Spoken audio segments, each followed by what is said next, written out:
નમસ્તે, કેમ છો તમે બધા? જય માતાજી, જય શ્રી કૃષ્ણ। આજની વાર્તા છે દગો કોઈનો સગો નથી। તો મિત્રો, આ કહાની કોઈ કહાની નથી, પરંતુ હાલના સમયમાં ઘણા પરિવારની વાસ્તવિકતાને દર્શાવતી એક સત્ય ઘટના પર આધારિત પારિવારિક કહાની છે। અને આ કહાની દ્વારા નાના મોટા દરેક મહિલાઓ અને પુરુષોને ખૂબ જ સરસ શીખ મળવાની છે। તો મારી તમને વિનંતી છે કે થોડો સમય કાઢીને કહાનીને અંત સુધી જરૂરથી સાંભળજો અને વિડીયો પસંદ આવે તો લાઈક કરી વધુમાં વધુ શેર કરજો। તેમજ તમે આવી કેટલીક અવનવી કહાની સાંભળવા માગતા હોય અને હજુ સુધી જો આ ચેનલને સબસ્ક્રાઈબ ન કરી હોય તો અત્યારે જ આ ચેનલને સબસ્ક્રાઈબ જરૂરથી કરી લેજો, જેથી અમારા આવનાર નવા વિડીયોની માહિતી તમારા સુધી સૌથી પહેલાં પહોંચે। તથા કમેન્ટ બોક્સમાં સાચી શ્રદ્ધાથી હર હર મહાદેવ લખી દેજો, જેથી ભગવાન ભોલેનાથની કૃપા હંમેશા આપ સૌ પર બની રહે। તો ચાલો મિત્રો, શરૂ કરીએ આજની કહાની। અમદાવાદ જિલ્લાનું એક નાનકડું ગામ હતું અને એ ગામમાં ઘણા બધા મકાનો હતા। એ ગામમાં એક આદર્શ અને પ્રતિષ્ઠિત ગણાતું ખોરડું એટલે માધવરાયનું ખોરડું। માધવરાયની પત્નીનું નામ કઉબેન હતું। તે બંનેનું દાંપત્ય જીવન ખૂબ જ સરસ હતું। એમને 2 દીકરાઓ હતા। બીજા પુત્રના જન્મ સમયે કમુબેનને જલંધર રોગ ચાલુ પડ્યો અને થોડા સમય બાદ એઓ મૃત્યુ પામ્યા। આમ અચાનક માધવરાય ઉપર અણધારી આફત આવી પડી। એમના બંને દીકરા જયેશ અને મહેશ એકલા પડી ગયા। જયેશ મોટો હતો, એની ઉંમર લગભગ 5 વર્ષની હતી, પરંતુ મહેશ તો ખૂબ જ નાનો હતો, તેની ઉંમર હજુ 1.5 વર્ષની હતી। હવે માધવરાયને પોતાનું વાસણનું કારખાનું ધમધમતું હતું એ સાંભળવાનું હતું, બંને દીકરાની સંભાળ રાખવાની હતી, ઘર ચલાવવું અને સમાજના વ્યવહાર પણ સાચવવાના હતા। એ બધુંય હવે એમના માટે ખૂબ જ અઘરું બની ગયું હતું। ત્યારે સમાજમાં બધા લોકો એમને બીજા લગ્ન કરવા માટે ખૂબ જ સમજાવવા લાગ્યા, પરંતુ એ બીજા લગ્ન કરવાની ના પાડતા અને કહેતા કે નવી આવનારી મારા દીકરાને નહીં સાચવી શકે। પરંતુ ઘરમાં પડતી અસંખ્ય મુશ્કેલીઓ સામે માધવરાય હારી ગયા। સમયની સામે એમને ઝૂકવું પડ્યું અને એમના લગ્ન વિમળા સાથે થઈ ગયા। જ્યારે વિમળા પણ એમના સાવકા પુત્રનું ખૂબ જ ધ્યાન રાખતી હતી। આમ સમય જતાં માધવરાય અને વિમળાને 2 પુત્રી અને 1 પુત્ર થયા। તો પણ બધા હળીમળીને શાંતિથી રહેતા હતા। હવે માધવરાયને કુલ બધા મળીને 3 પુત્ર અને 2 પુત્રી થયા। કુલ 5 ભાઈ બહેન થયા: જયેશ, મહેશ, જયંતી, સરિતા અને રમીલા। હવે બધાય ભાઈ બહેન સાથે રહેવા લાગ્યા। સમય જતાં ક્યાં વાર લાગે છે, હવે એમનો સૌથી મોટા પુત્ર જયેશને ઉંમર થતાં એના લગ્ન પ્રેમિલા સાથે કરાવવામાં આવ્યા। પ્રેમિલા પણ ખૂબ જ સુશીલ, સંસ્કારી અને સેવાભાવી હતી। તેના દિયરો અને નણંદોનું ખૂબ જ ધ્યાન રાખતી હતી। ત્યારબાદ બીજા નંબરના દીકરા મહેશના લગ્ન હતા। એના લગ્ન પ્રિયા સાથે થયા। એની પત્ની પણ સંસ્કારી અને કામગીરી હતી, પરંતુ સાચાને સાચું અને ખોટાને ખોટું કહી દેતી હતી। ત્યારબાદ ત્રીજા પુત્ર મહેશના લગ્ન માનવી સાથે થયા અને સમય જતાં બંને બહેનોના સરિતા અને રમીલાના પણ લગ્ન થઈ ગયા। બંને સાસરે ચાલી ગઈ। એ બંને પણ પોતાના સાસરે સુખી હતી। આમ એમનો પાયો પરિવાર ભેગો રહેતો હતો। જયેશને ત્યાં 2 પુત્ર અને 1 પુત્રીનો જન્મ થયો। મહેશને ત્યાં 3 પુત્રી અને 1 પુત્રીનો જન્મ થયો। જયંતીને ત્યાં 2 પુત્રોનો જન્મ થયો। હવે એમનો પરિવાર મોટો થતો ગયો। ધીમે ધીમે પરિવાર મોટો થતાં પરિવારની સભ્ય સંખ્યા પણ વધવા લાગી અને એવું કહેવાય છે ને કે જેટલા વ્યક્તિ તેટલા મગજ। બધાયની વિચારસરણી, સમજણ શક્તિ અલગ પડવા લાગી। ધીમે ધીમે એકબીજા વચ્ચે મતભેદ વધવા લાગ્યા। નવું જૂનું, તારું મારું એવા અનેક પ્રશ્નો આવવા લાગ્યા। અંતે માધવરાય અને વિમળા વચ્ચે ખૂબ જ ઝઘડા થવા લાગ્યા। એમના નાના પુત્ર જયંતીએ કહ્યું કે હવે મારે ભેગા રહેવું નથી। રોજના કકડાટથી હું ત્રાસી ગયો છું. હવે હું અલગ થવા માગું છું. એટલે ઘરમાંથી એક ભાગ આપી જયંતીને છૂટો કર્યો. ત્યારે વિમળાએ કહ્યું કે હું પણ મારા પુત્રને ત્યાં જઈને એની સાથે રહીશ. હવે વિમળાનું વર્તન પણ બદલાવા લાગ્યું. એટલે એ પણ માધવરાયને એકલા છોડીને પોતાના દીકરા જયંતી સાથે ચાલી ગઈ. આમ એમના સંયુક્ત કુટુંબ પરિવારને બે ભાગ પડ્યા, પરંતુ એના પરિવારના જ ભાગ પડ્યા હતા, મિલકતના નહીં. એક પરિવારમાં જયંતી, એની પત્ની માધવી, એની બંને છોકરા અને વિમળા સાથે રહેવા લાગ્યા. જ્યારે બીજા પરિવારમાં માધવરાય, જયેશ અને એની પત્ની પ્રેમિલા અને 3 બાળકો મહેશ અને એની પત્ની પ્રિયા અને એના 4 બાળકો રહેવા લાગ્યા.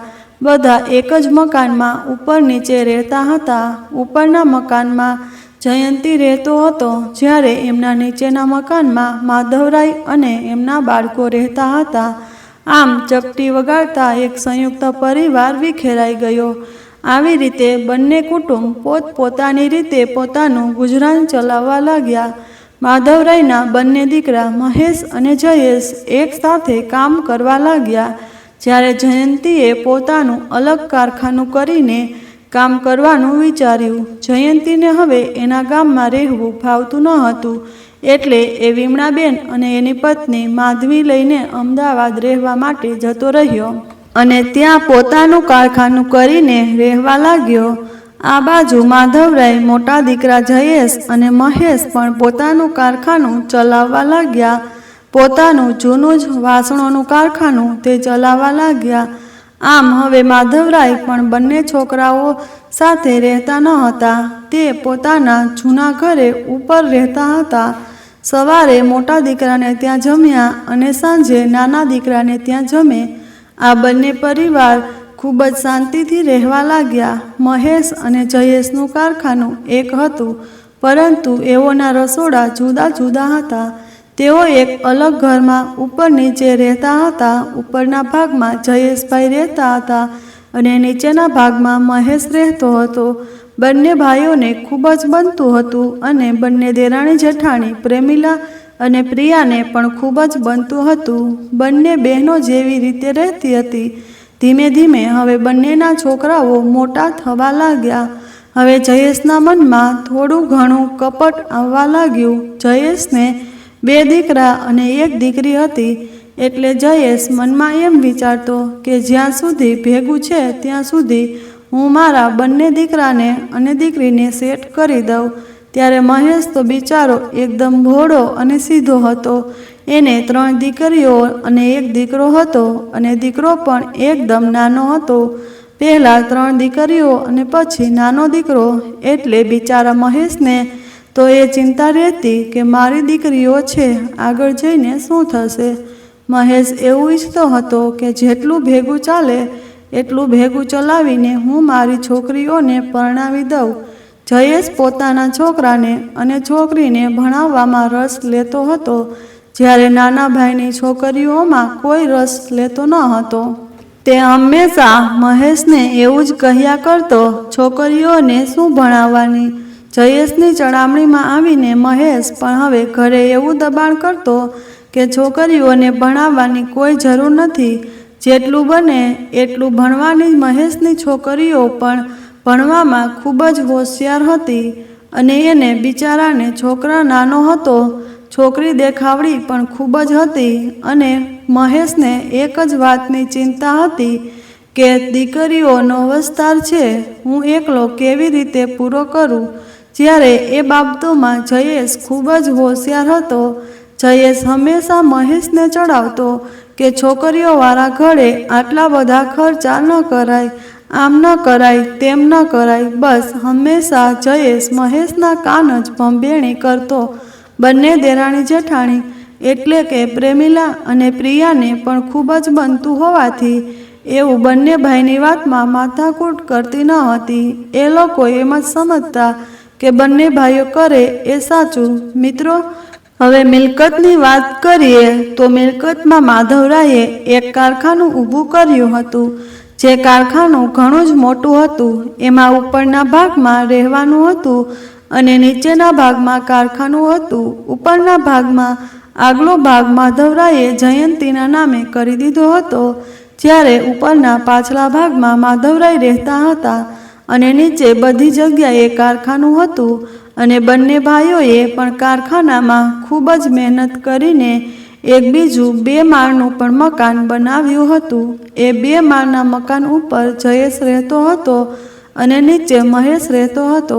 જયંતી હવે અમદાવાદ રહેવા ચાલ્યો ગયો હતો, એટલે જયંતીના ભાગમાં આવેલું જૂનું આગળના ભાગનું ઘર એણે બંધ કર્યું. કારખાનું પણ ખૂબ જ મોટું હતું, એટલે અત્યારે જોઈએ તો એ લોકોને કોઈ જ સમસ્યાનો સામનો કરવાનો ન હતો. મહેશ બિચારો ભલો અને ભોળો હતો. તેને એમ હતું કે મારો મોટો ભાઈ થોડો મને દગો કરવાનો છે. મહેશ તેના મોટા ભાઈ જયેશને રામ જેવો દરજ્જો આપતો હતો, પણ જયેશના મનમાં મહેશના પરિવાર પ્રત્યે બહુ ઓછી લાગણી હતી. જ્યારે મહેશ તો બિચારો ભાઈ અને ભાભી કરતાં મોઢું સુકાતું ન હતું. મહેશને તો એના ભાઈ અને ભાભી તેના સર્વોપરી હતા. જ્યારે પ્રિયા ઘણું કહેતી કે તમે સાચવજો, તો પણ મહેશ કોઈનું સાંભળતો ન હતો. એના મગજમાં તો એક જ વાત ખટકતી ગઈ હતી કે મારું છોકરીઓવાળું ઘર છે, જો હું જુદો થઈશ તો હું રસ્તે રખડી જઈશ. એટલે મહેશ બિચારો જે લોકો તેને ભાઈ કહે તે મૂંગા મોઢે કરતો હતો. અને મહેશની પત્ની પ્રિયા ખૂબ જ હોશિયાર હતી. એને ખબર હતી કે સમય જતાં આ સંયુક્ત કુટુંબનું શું પરિણામ આવવાનું છે. તેથી એ હંમેશા મહેશને કહેતી હતી કે હવે આપણે જુદા થઈને જઈએ ત્યારે આપણે આપણું અલગ ઊભું કરીએ. પરંતુ મહેશ એની વાત પર ધ્યાન નહોતો લેતો.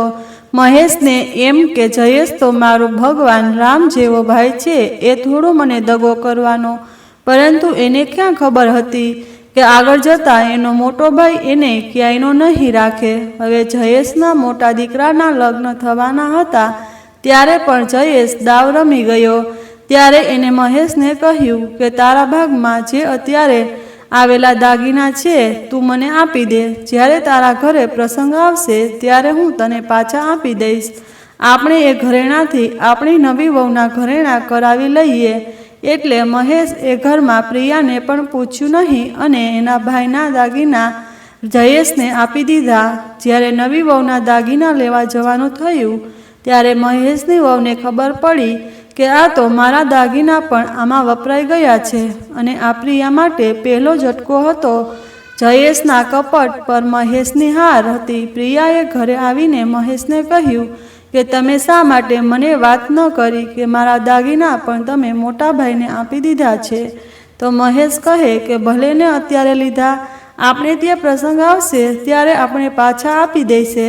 આમ તો આવા કંઈક બનાવો બન્યા અને કંઈક બનાવોમાં મહેશને મૂરખ બનવું પડ્યું. જયેશ એટલો હોશિયાર હતો કે બંને ભાઈઓએ જેટલી ભાગમાં મિલકત વસાવી હતી એ બધી જ મિલકત જયેશે પોતાના નામ પર કરી લીધી. અને મહેશને એમ કે મારો મોટો ભાઈ થોડો મને દગો કરવાનો.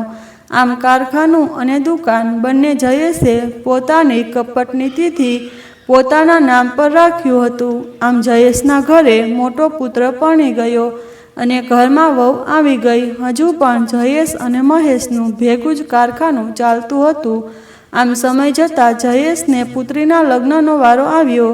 જયેશે બીજો પ્રસંગ પણ ભેગામાં કરી નાખ્યો. જ્યારે મહેશના સંતાનો તો હજુ ખૂબ જ નાના હતા અને ભણવામાં ખૂબ જ હોશિયાર હતા. મહેશની પત્ની પ્રિયા પણ ખૂબ જ કરકસરવાળી હતી. મહેશ હવે ઊંધું ચતુર સમજાવ્યા કરતો અને મહેશને એમ પણ કે 3 દીકરીઓમાં હું શું કરીશ એમ વિચારી અને તે જયેશનું માન્યા કરતો હતો. જયેશ ખર્ચાની વહેંચણીમાં પણ એ જ રીતે ભાગ લેતો. એ મહેશને કહેતો કે મારે તો સંતાનો મોટા છે એટલે મારે વધારે ખર્ચો થાય, તારે તો સંતાનો નાના છે એટલે તારે ઓછો ખર્ચો થાય. એમ કરીને જયેશે મહેશને ઘર ખર્ચી પણ ખૂબ જ ઓછી આપતો હતો. જ્યારે પ્રિયા એમ પૂછતી કે ભાભીને પણ તમે આ મારા માટે જેટલો ખર્ચો આપી રહ્યા છો, ત્યારે મહેશ હા પાડતો. જયેશ ઘર ખર્ચના 2500 રૂપિયા લેતો, જ્યારે મહેશને ઘર ખર્ચના 1500 રૂપિયા આપતો. આવા તો કેટલાય બનાવો બન્યા હતા કે જેની પ્રિયાને જાણ હતી, પણ મહેશ એને નજર અંદાજ કરતો હતો. ત્યારબાદ થોડા ટાઈમ પછી બંને ભાઈઓએ મહેનતથી ત્રીજું ઘર ખરીદી લીધું. એ ત્રીજું ઘર આમ તો ખૂબ જ સરસ હતું, પરંતુ આગળ આંગણું ન હતું અને પાણીનો પણ થોડો પ્રોબ્લેમ હતો. હવે એ ઘર પણ તૈયાર થઈ ગયું, પણ પહેલા ઘરની સરખામણીમાં બીજું ઘર ઘણું ઉતરતું હતું. હવે ત્યાં રહેવાવાળા જવાની વાત પ્રિયાએ તો પહેલેથી જ ના પાડી હતી કે હું ત્યાં રહેવા નહીં જાઉં, પણ બિચારી પ્રિયાનું કોણ સાંભળતું હતું.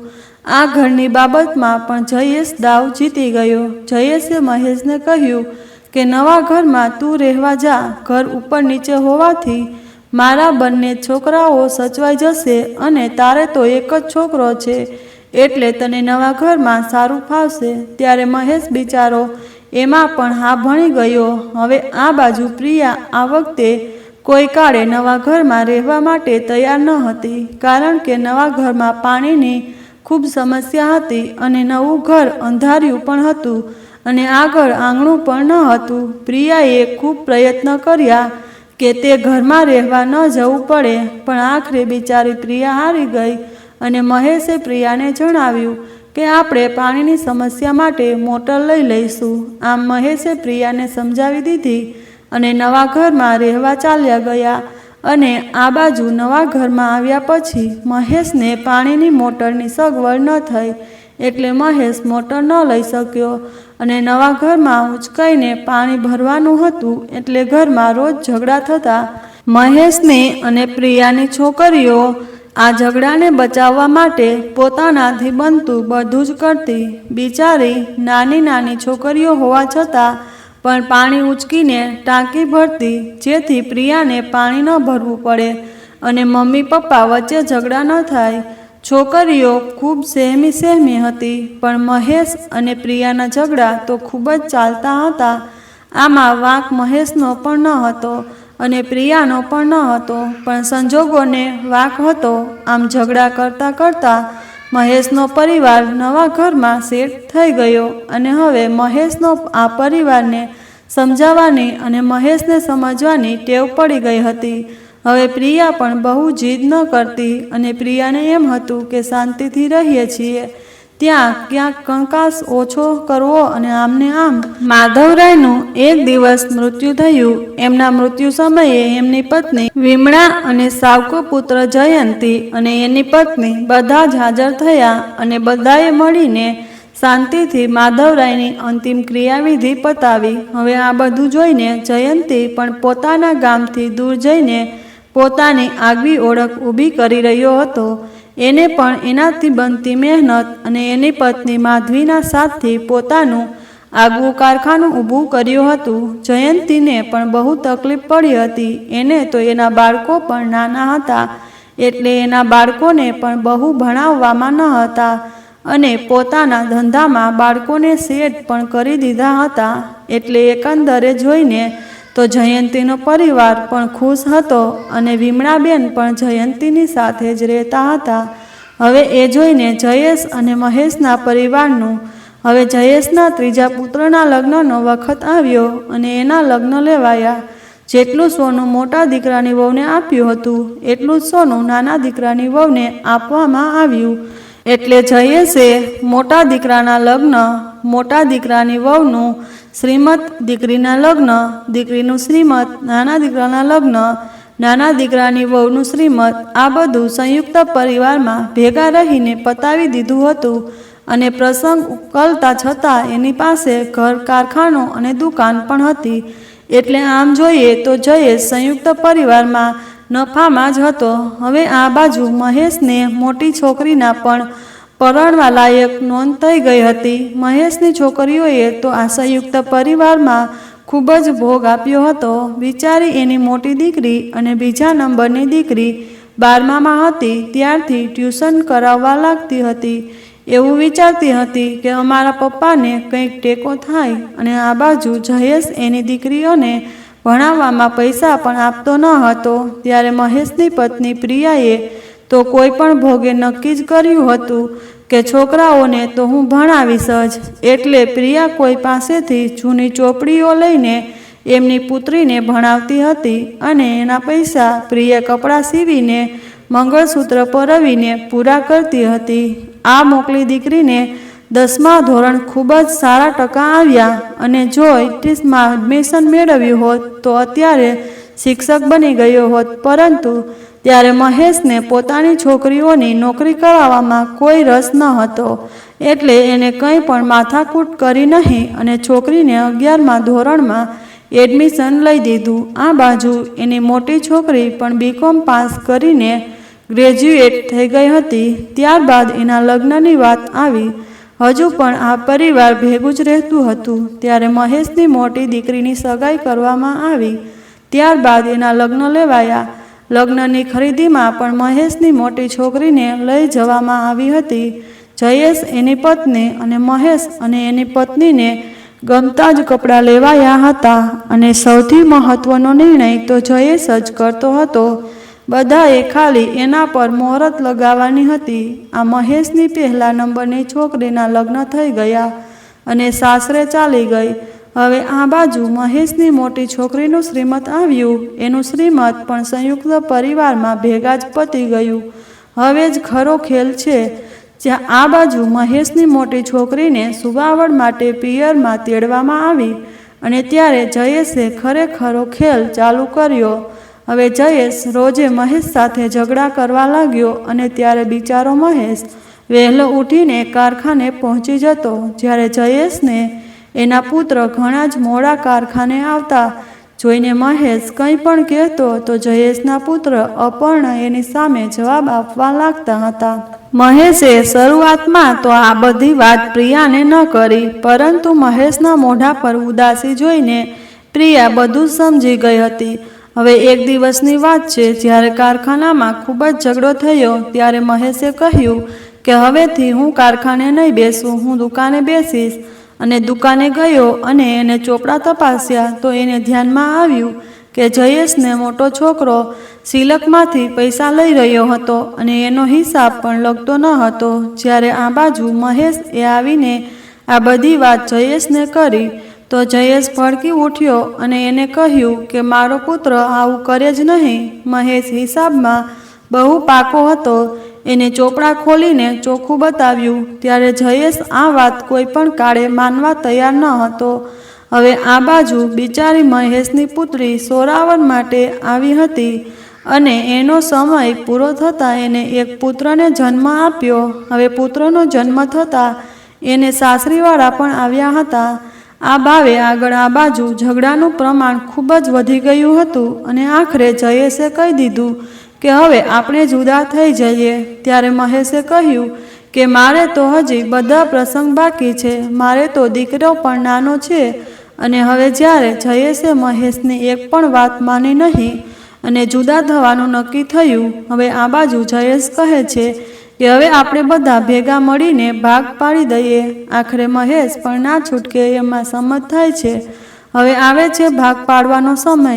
ભાગ પાડવામાં આવે છે ત્યારે સૌથી પહેલાં કારખાનાની વાત આવે છે. તો કારખાનાના ચોથા ભાગનો વહેંચવામાં આવેલો અને જયેશ, જયંતી, મહેશ અને વિમલાબેન. જ્યારે કારખાનાની વાત આવે છે ત્યારે જયેશ અને જયંતીએ અને વિમલાબેને એક થઈ ગયા અને મહેશને આખા કારખાનામાંથી માત્ર નાના 2 રૂમ જ આપવામાં આવ્યા.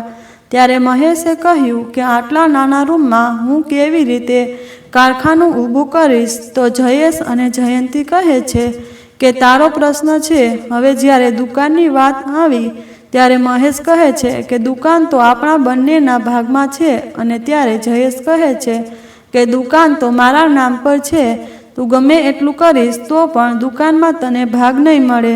આમ કરીને દુકાનમાં ભાગ આપતો નથી અને કારખાનામાં પણ ભાગ લઈ લે છે. ત્યારે મહેશ એ કહ્યું કે તું મને દુકાનમાં ભાગ ના આપતો, કારખાનામાં મને તારો ભાગ આપી દે. તો એની અને જયેશને સ્પષ્ટ ના પાડી છે.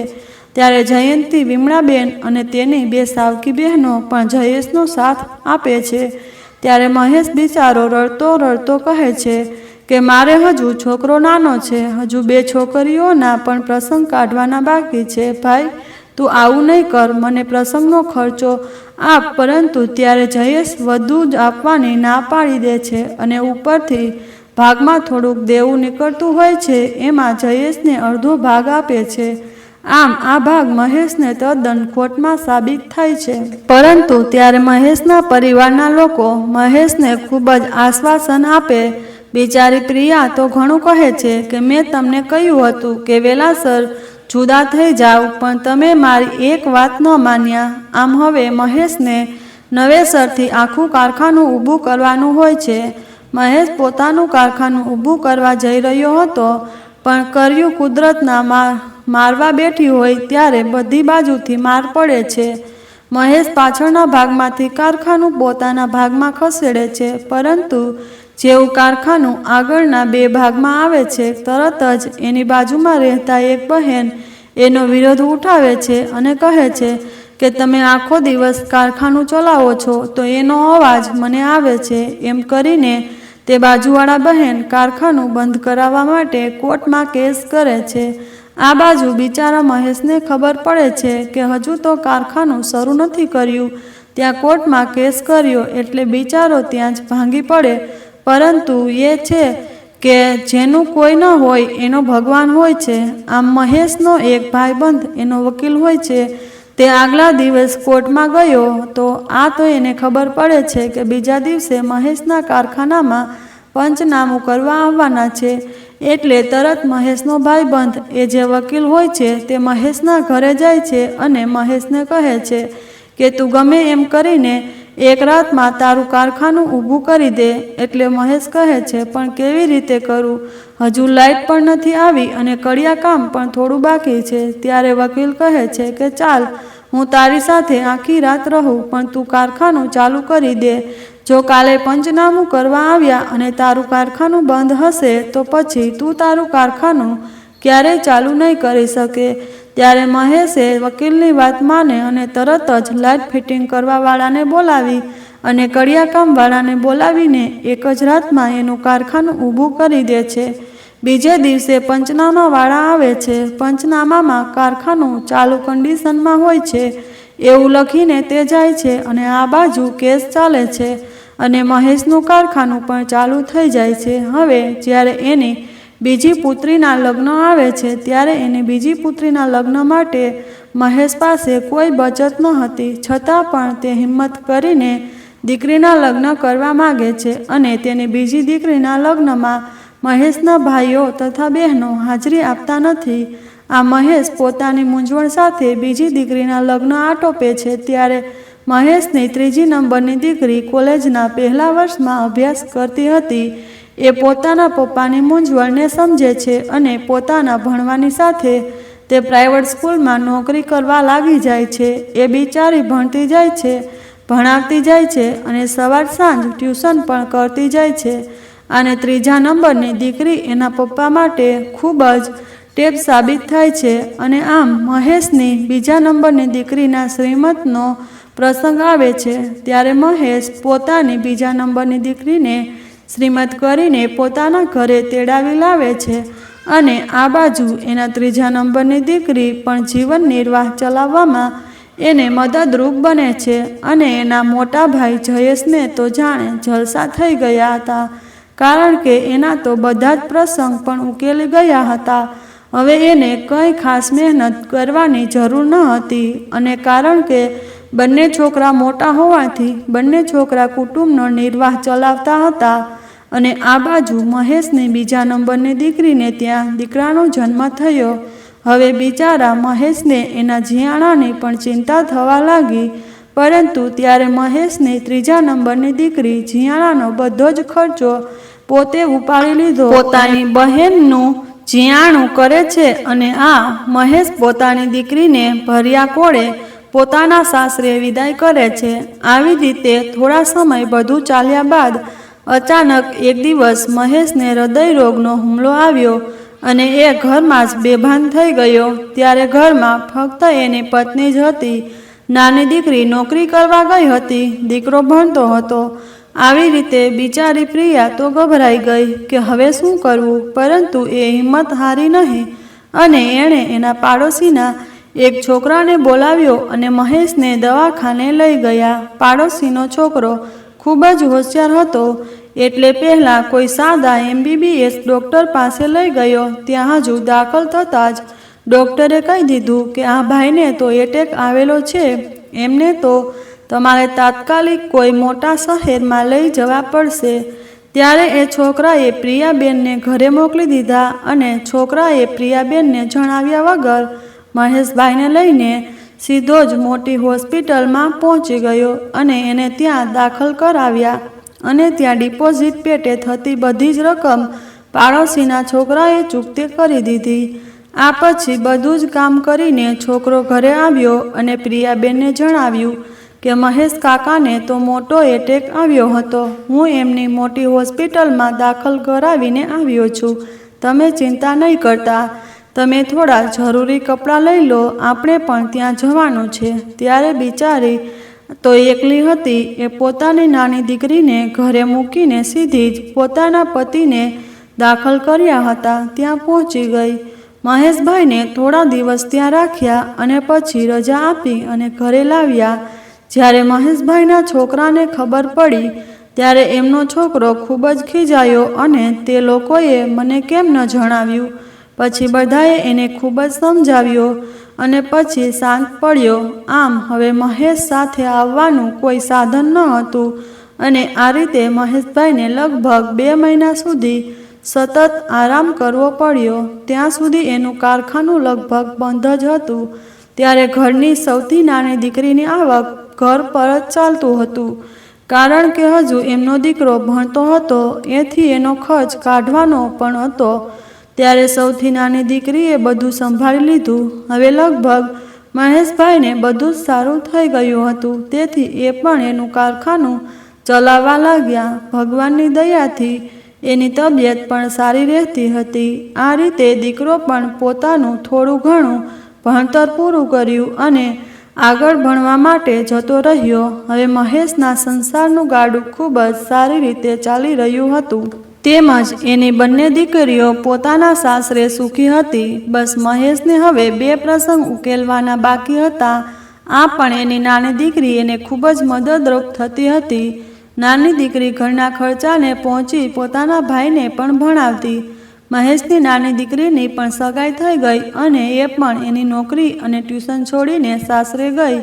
હજુ પણ મહેશનો દીકરો ભણતો હતો અને હવે એની દીકરીની આવક બંધ થઈ ગઈ હતી. તેથી મહેશને ઘરમાં મુશ્કેલી પડવા લાગી. હવે મહેશને પોતાના દીકરાને પણ ભણાવવાનો હતો, ઉપરાંત ઘરનો ખર્ચો પણ ઉપાડવાનો હતો. એટલે એને ઘરમાં ખૂબ જ મુશ્કેલી પડવા લાગી. તેથી જે તે વ્યાજે ઉધાર પૈસા લેવા લાગ્યો. મહેશને એમ હતું કે કારખાનું ચાલશે એમ દેવું ભરી દઈશ, પરંતુ મિત્રો, કહેવું છે ને કે એકવાર તમે દેવાના ખાડામાં ઉતરો પછી ક્યારેય બહાર નીકળાતું નથી. આમ મહેશ દેવાના ખાડામાં ઉતરતો ગયો. ઘરમાં સુખ શાંતિ રહે એટલે ઘરમાં કંઈ વાત કરતો ન હતો. ત્યારે મહેશને એમ હતું કે ઘરના કોઈને કહીને એમને દુઃખી કરવા નથી. પણ આમને આમ મહેશ દેવામાં ઉતરતો જ ગયો અને ઉતરતો જ ગયો. આમ થોડા સમય પછી મહેશને બીજો હૃદયરોગનો હુમલો આવ્યો અને ઘરમાં વધુ ખાડો ઊંડો થયો. પણ એ સમયે મહેશને એની બીજા નંબરની દીકરી ખૂબ જ મદદમાં આવી અને એક દીકરા તરીકે ઊભી રહી. તેનો દીકરો તો હજુ પણ ખૂબ જ નાનો હતો. તેને ઘરની પૂરી પરિસ્થિતિની ખબર જ નહોતી. આમ હવે ઘરનું સુકૂન મહેશની બીજા નંબરની દીકરીએ સંભાળી લીધું. હવે એક દિવસ એવો આવ્યો કે મહેશને ખૂબ જ દેવું વધી ગયું. ઘર વહેંચવાનો વારો આવ્યો. પણ ત્યારે મહેશને ઘરમાં બધા સભ્યોએ ખૂબ જ સાથ આપ્યો અને બધી દીકરીઓએ અને દીકરા એની પત્નીએ ખૂબ જ સાથ આપ્યો અને ઘર સાવ જ સસ્તી કિંમતે વેચાઈ ગયું. ક્યારેય ભાડે નહીં રહેલા પરિવાર આજે ભાડે રહેવા મજબૂર થયો.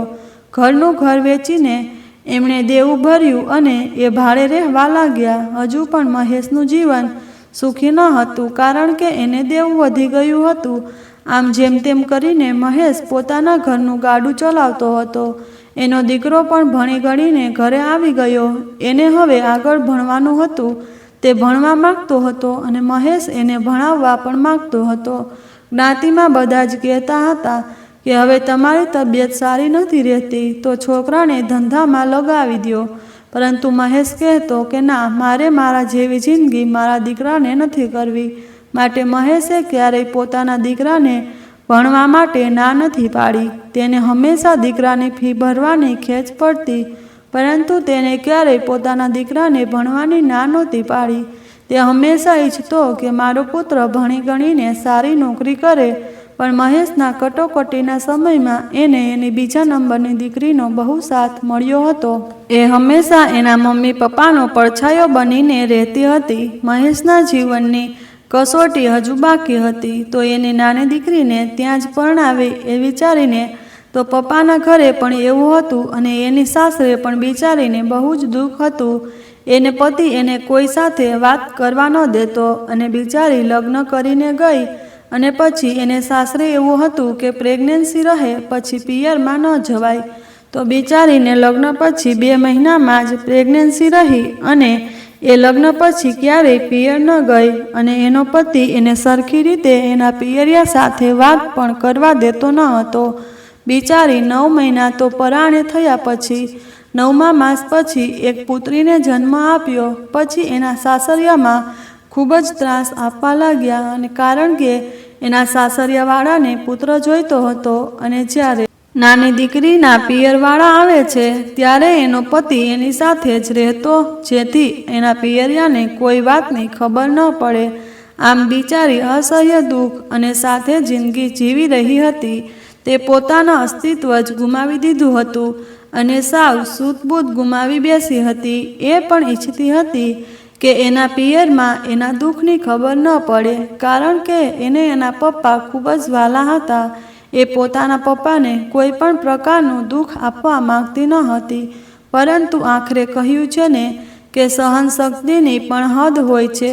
તેની દીકરીને એમ લાગ્યું કે હવે સહનશક્તિની હદ થઈ ગઈ છે. ત્યારે એણે એની દીકરી સાથે પોતાના પતિનું ઘર છોડી દીધું અને પોતાના પિયરમાં આવી ગઈ.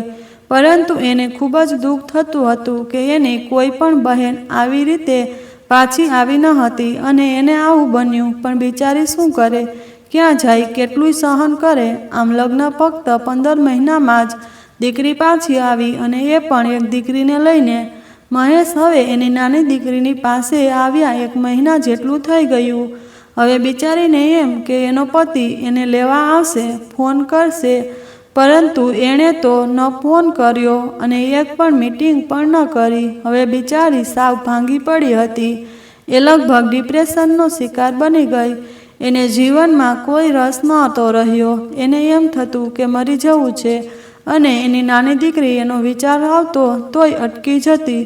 હજુ પણ મહેશની દીકરી તો એવું જ વિચારતી હતી કે એને તો સાસરે પાછું જવું છે, કારણ કે સમાજથી ડરતી હતી. પછી મહેશે ત્રાહિત વ્યક્તિને ફોન કરીને જાણ કરી અને પછી પહેલી મીટિંગ થઈ.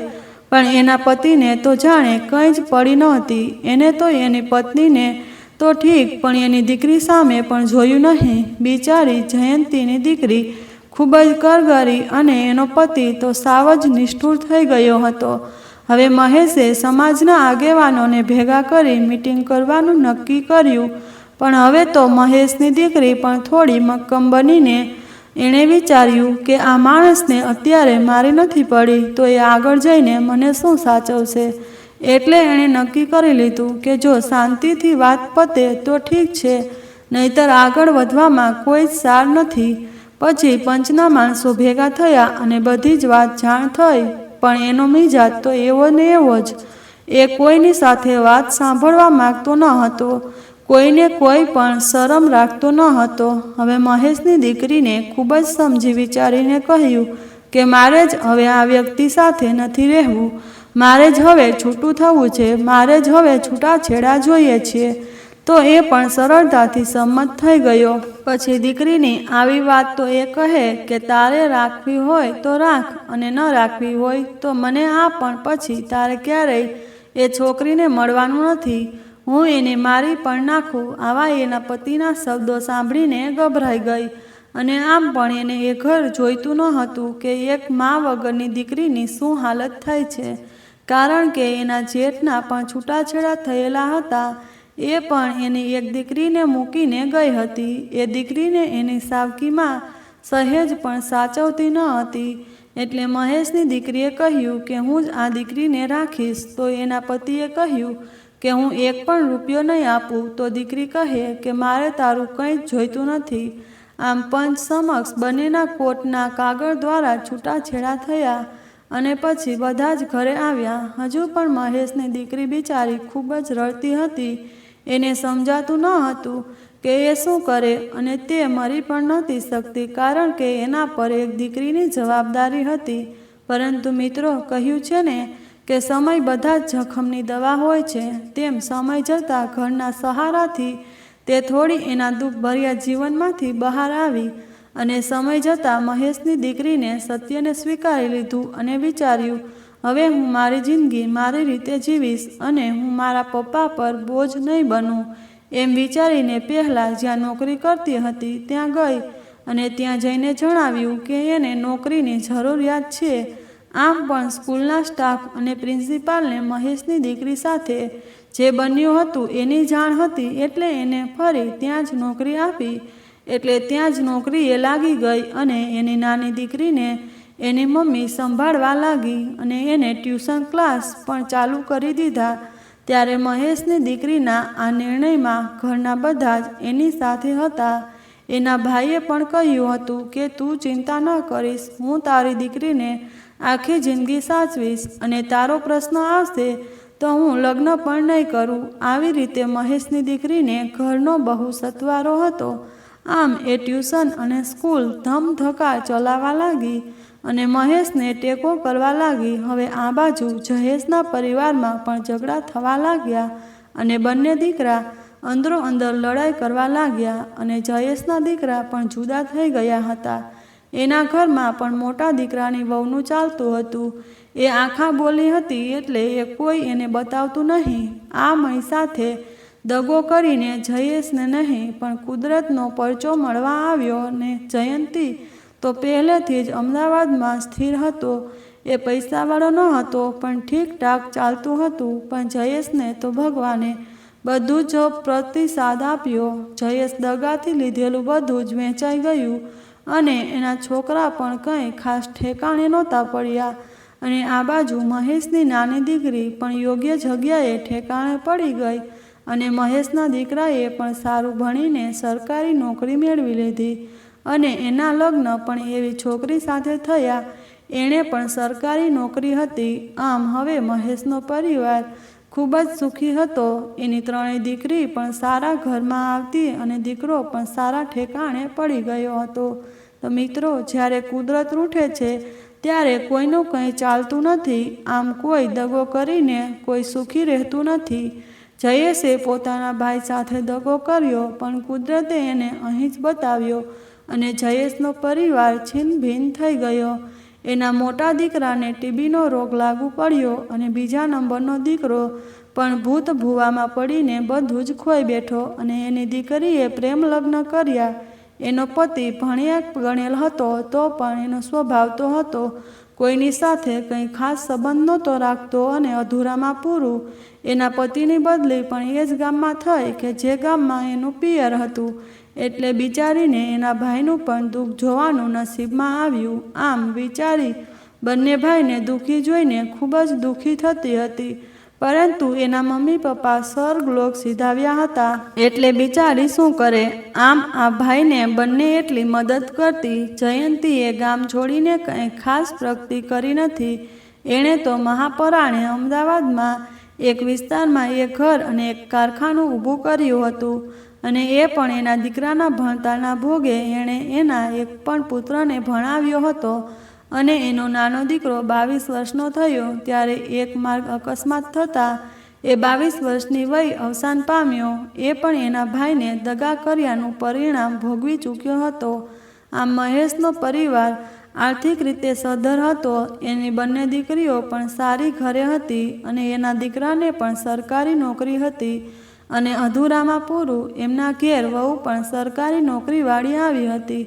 આમ ત્રણેય પુત્રોના જીવનની આ સુંદર કહાની અહીં રજૂ કરી. મિત્રો, એવું નથી કે આ જ પરિવારમાં આવું બન્યું છે. આવા તો અનેક પરિવાર છે. તેણે ઘણું બધું સહન કરીને પણ સંયુક્ત પરિવારમાં રહેવું પડે.